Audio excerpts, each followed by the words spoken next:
자, 오늘의 소설은 블랙캣 관점으로 한번 좀 바라보도록 하겠습니다. 지금 이제 영푸, 중국, 한국은 절반 정도, 한 40% 정도 비중이, 그리고 미국, 민주당, 이렇게, 블랙캣, 화이트햇. 자, 블랙캣이 지금 틈을 볼 수 있는 구간이 하나 다가올 수가 있습니다. 그게 뭐냐면 이제 트럼프 대통령이 우크라이나와 이제 러시아의 종전을 중재하기로 했는데, 이게 만약에 종전과 휴전이 안 된다면 이거는 빈틈입니다. 자, 거기에 대해서 말씀을 드리겠습니다.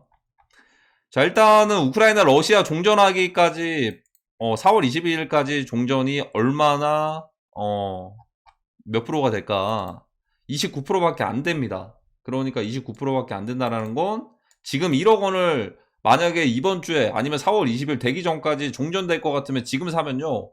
4월 20일 되기 전에만 종전이나 휴전만 돼도 3억 3천만 원이 되는 겁니다. 지금 그 정도로 배당이 굉장히 낮아졌습니다.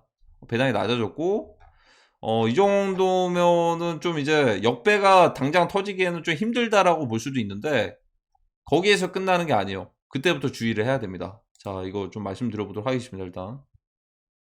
그래서 초반에는 블랙캣이 승기를 잡을 수도 있어요. 대신에 그런 게 있죠. 예를 들어, 매운맛을 보여주기 위해서 정말 미국을 찾을 때까지 그냥 알아서, 지금은 화이트햇이 개입하지 않으면은, 미국이 개입하지 않으면 힘듭니다. 이길 수가 없어요. 근데 대신에 이제 지금 반반이잖아요. 6대4 정도가 되는데, 솔직히 이게 흐름이나 이런 것들을 봤을 때는 해외 쪽에서 한국의 상황들이 중계가 되지가 않고요. 오히려 김정은에 대한 키워드랑 조회수가 더 많습니다. 아마 김정은이 뭔가를 할 것 같아요. 김정은이 죽었어도 살은 거고, 살았으면 산 거고, 죽었어도 산 거죠. 어쨌든 그 역할을 김정은이 할 것 같고, 대신에 같이 그냥 연계돼서 올 것 같습니다. 일단 중국에서는 발을 계속 뭔가 있으면은 그냥 빼는 듯한 모습을 보여주고 있기 때문에, 오늘은 바이러스 플러스 인질전에 대해서 말씀을 드려보도록 하겠습니다. 최근에 대만에서 폐렴으로, 독감에 걸린 뒤 폐렴으로 이제 좀 치명적인 또 이제 바이러스에 대한 그런 것들을 좀 인지를 시켜주고 있습니다. 이게 그로 인해서인지 백신을 갑자기 맞는다라고 하는 사람들도 많아졌습니다. 연예인이 또 이제 이런 일들을 겪다 보니까. 자, 그러면 이제 이 일을 겪었으니까 2월 4일입니다. 최근에. 아, 이거 치명적인 바이러스구나. 위험성이 좀 어느 정도 느껴지죠. 자, 근데 예전에 이제 그 상하이에서, 중국에서 도시를 봉쇄한 적이 있어요. 코로나 시기 때. 재유행에 대한 여파로 봉쇄한 적이 있는데, 봉쇄를 했을 때 외국인이 어쩔 수 없이 체류를 하게 됐습니다. 그래서 이 사람이 좀 남겼던 것들이 있는데, 다른 나라는 코로나에도 일상생활을 하는데 중국 방역에는 두 손 두 발 다 들었어요. 중국과 상하이를 좋아했는데 지금 같아서 빨리 귀국하고 싶습니다.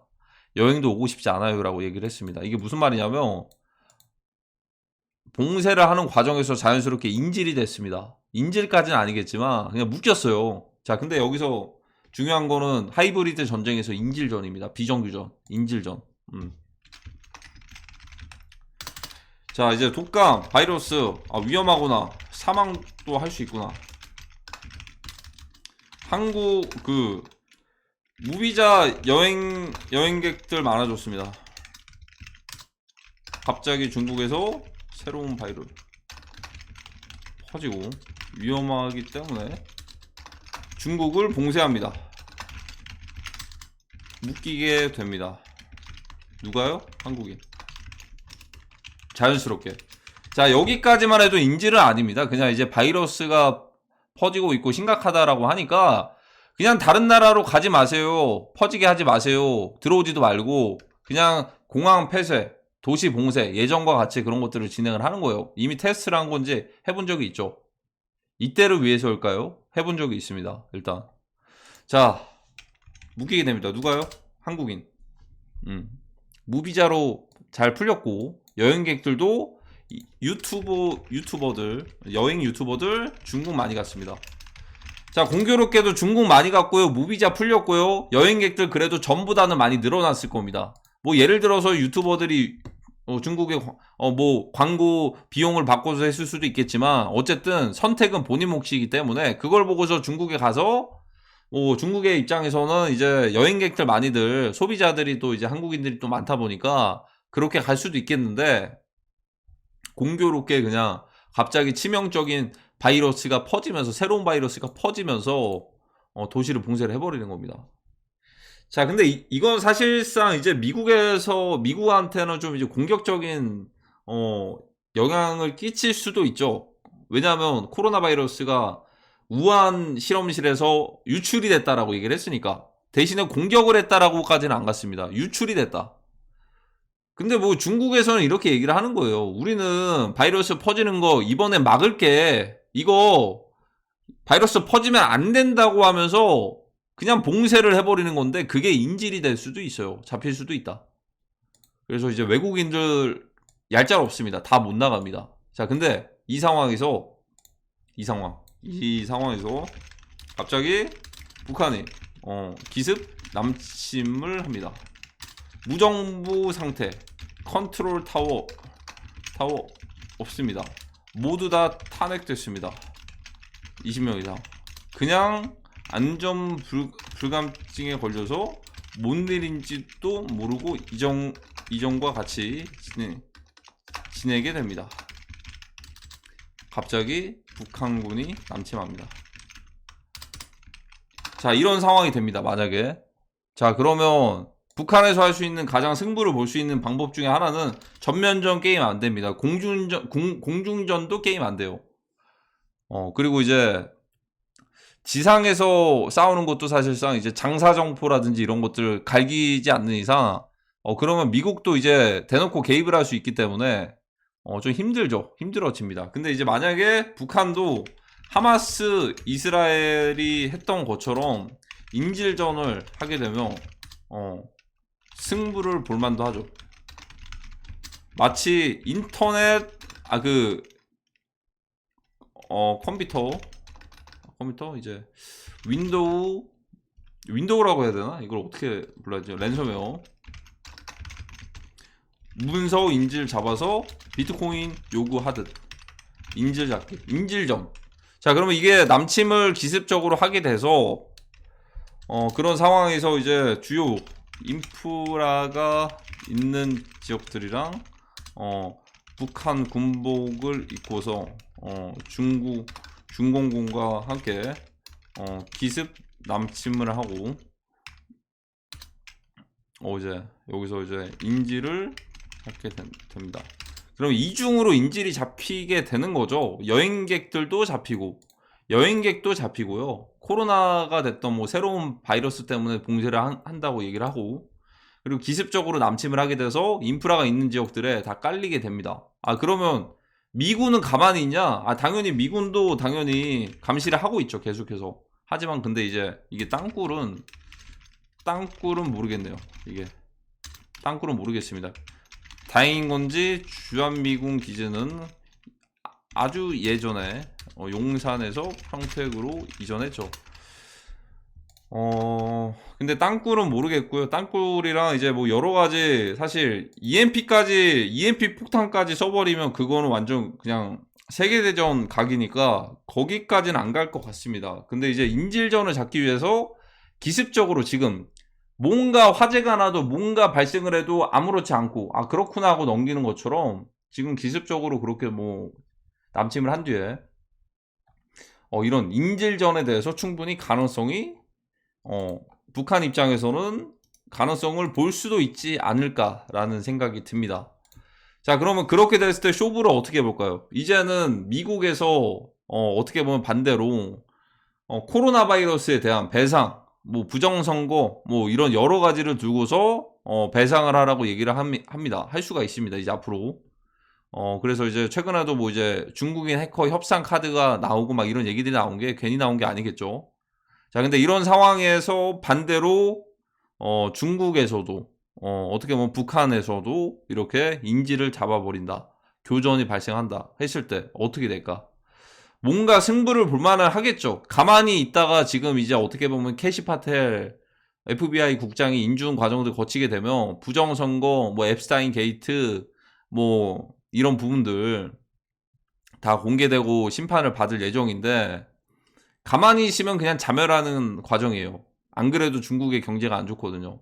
근데 이런 식으로 먼저 접근을 하게 됐을 때 어떻게 될까? 이게 정말 좀 치명적인 카운터 펀치를 하나 날릴 수가 있는 거죠.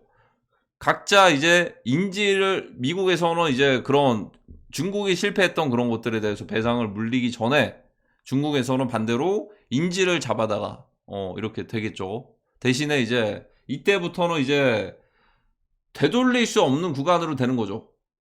엔드게임으로 가는 건데, 저희는 이걸 주목을 해야 될 겁니다.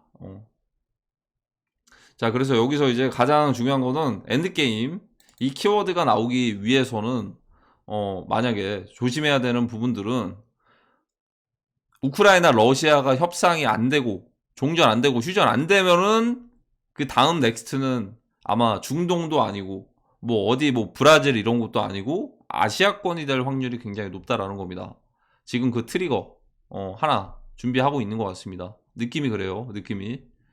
지금 하면 안 되고, 우크라이나 러시아가 종전이 안 됐을 때, 당장에 만약에 다 종전이 됐을 때는 그거 빈틈을 타고 들어가기 굉장히 힘들 겁니다. 중국에서는. 근데 이제 만약에 종전이 안 되면은 계속 혼란스러운 지금 분쟁 지역이니까, 그때를 좀 이제 같이 편승을 해가지고, 대신에 먼저는 안 하겠죠. 북한 먼저 시켜가지고 하지 않을까요? 북한 먼저 시켜서. 북한 먼저 시켜서 할 거고, 지금 국경이 개방이 됐기 때문에 충분히 위험할 수도 있죠. 지금 가만히만 있으면 그냥 다 때려 맞는 상황인데, 이들이 과연 끝까지 그냥 때려 맞을지 저항을 할지 그걸 봐야 될 것 같은데, 그러면 순서는 북한이 먼저 하고서 자연스럽게 갑자기 공교롭게도 바이러스가 퍼져가지고 도시를 봉쇄하고 인질로 잡혀버리고, 하필이면 전쟁 유사하게 이런 식으로 가는 겁니다. 이 부분은 이제 블랙캣 관점이고, 지금 앞으로 나올 수 있는 시나리오는 사실 전면전까지는 가기가 힘들 것 같아요. 전면전을 벌써 하기는 좀 힘들고, 그래도 이제 언론전이나 이런 부분들에 대해서는 이제 미디어전이나 이런 거는 미국에서 좀 이제 화이트헤드 입장에서는 좀 이제 승기를 잡고 있으니까, 그리고 이제 언젠가는 사용될 수 있는 카드가, 중국에서는 창펑자오 같은 인물이 중국의 이제 공산주의를 해체하기 위한 운동을 해주는 그 인민군에 대한 해방 운동이라고 해야 될까요? 그런 것들도 언젠가는 나올 수가 있을 것 같습니다. 약간은 좀 이제 기존의 시스템에 저항하는, 중국의 공산주의 시스템에 저항하는 중국인들로 해가지고, 그래서 이제 지금 상황은 뭐냐면, 일단은 그건 뭐 나중의 일이고, 당장은 북한을 주목해야 됩니다. 북한이, 김정은이 죽어도 산 거고 살아도 산 거고, 김정은이 그런 역할을 할 가능성이 굉장히 높습니다. 어쨌든 시작은 북한이 끊어줄 가능성이 굉장히 큽니다. 북한이 계속 삐딱선을 타고 있는 게 좀 이상하지 않습니까? 중국의 국경을 개방하고, 트럼프 대통령 취임식이 되기 전에 동해안에 미사일 쏘고, 취임식 이후에 트럼프 대통령이 김정은을 언급을 하면서 얘기를 하니까 서해안에 만나서 얘기하자니까 서해안에 미사일 쏘고, 비핵화를 추진한다고 하니까 핵 생산량을 늘린다고 하고, 언제 찍었던 모습인지 모르겠지만, 그래서 김정은이 살아있냐라고 얘기를 던진 게 조금 의미심장한 것 같고, 한국 상황도 단순히 집회와 시위로 끝날 사이즈가 아니죠. 지금 그렇게 끝날 거였으면 진작에 끝났겠죠. 절대 그렇게 될 수가 없습니다. 지금은 너무 평화롭게 생각하면 안 돼요. 더 큰 상황들에 대해서 아마 생각을 해봐야 될 수도 있습니다. 그래서 오늘은 이 소설에서는 블랙캣의 관점에서 접근을 한번 해봤습니다. 전면전이나 미사일 쏘고 핵전쟁하고 이런 것들은 사실 정말 최후고요. 저는 아직까지는 거기까지는 안 갈 것 같고, 대신에 초반에 중국에서는 그냥 발 빼는 식의 인질전을 할 가능성이 굉장히 높다라고 봅니다. 우리가 인질 잡을 게가 아니고, 어쩔 수 없이 갑자기 그냥 치명적인 바이러스가 터져가지고 도시를 봉쇄해야겠어. 언제처럼 예전처럼 강력한 봉쇄를, 이런 식으로. 외국인들 먹을 거 구하러 난리, 중에 질렸다, 이런 식으로 이 명분이 딱 생길 것 같습니다. 그 부분에 대해서는 사실 미리 인지를 하고 있으면 되겠죠. 어디까지나 소설이기 때문에 실현 가능성은 없을 수도 있으니까 그냥 뭐 가볍게 보시면 될 것 같습니다.